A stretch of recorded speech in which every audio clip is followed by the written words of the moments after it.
নমস্কার বন্ধুরা, Pinki cooking Bengali রেসিপিতে তোমাদের সকলকে স্বাগত জানাই। আজকে আমি বাগানে চলে এসেছি লাউ পাতা নেওয়ার জন্য।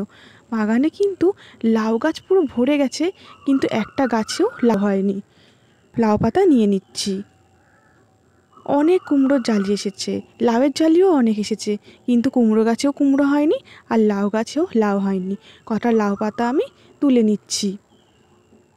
দেখুন বন্ধুরা, কত সুন্দর জালি হয়েছে, কিন্তু একটা জালিও থাকছে না। অনেকগুলো পাতা নিয়ে নিয়েছি। জলের মধ্যে দিয়ে কিছুক্ষণ রেখে ভালো করে ধুয়ে নেব পাতাগুলো।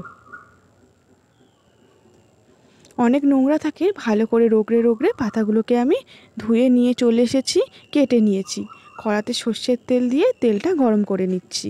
তেল গরম হয়ে গেছে, কালো জিরে দিয়ে দিলাম।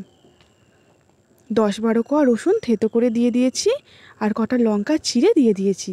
যে যেমন ঝাল খাবে সেই বুঝে কিন্তু লঙ্কাটা দিয়ে নেবে। তেলের মধ্যে নেড়ে নিয়েছি। রসুন একটু লাল লাল হয়ে এসেছে, পাতাগুলো দিয়ে নেড়ে ভেজে নেব। এইভাবে লাউ পাতা বাটা খেলে কিন্তু বন্ধুরা খুব ভাল লাগে। গরম ভাতের সাথে কিন্তু বন্ধুরা দারুণ লাগে খেতে। পাতাগুলো নেড়ে নিয়েছি। এবার নুন আর হলুদ গুঁড়ো দিয়ে দিচ্ছি। নুন হলুদ দেওয়ার পরে কিন্তু পাতা দিয়ে জল ছেড়ে দেবে।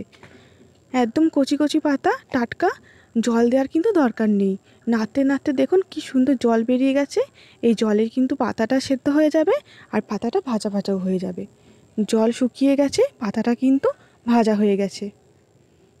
দেখুন একটুও জল নেই, জল পুরো শুকিয়ে পাতাটা ভাজা ভাজা হয়ে গেছে। এবার নামিয়ে নেব। তোমাদের এই রেসিপিটি কেমন লাগলো অবশ্যই কমেন্টে জানিও। শিলের মধ্যে পাতাটা নামিয়ে নিলাম। এবার ভালো করে মিহি করে বেটে নেব।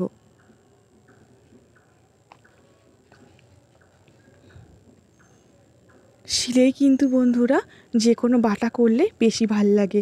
মিক্সচারে একটু জল জলা হয়। ভালো করে কিন্তু 3-4 বার আমি বেটে নিয়েছি। এবার একটা প্লেটের মধ্যে তুলে নিচ্ছি। পাতা বাটা কিন্তু আমার রেডি হয়ে গেছে। তোমাদের কেমন লাগলো অবশ্যই কমেন্টে জানিও।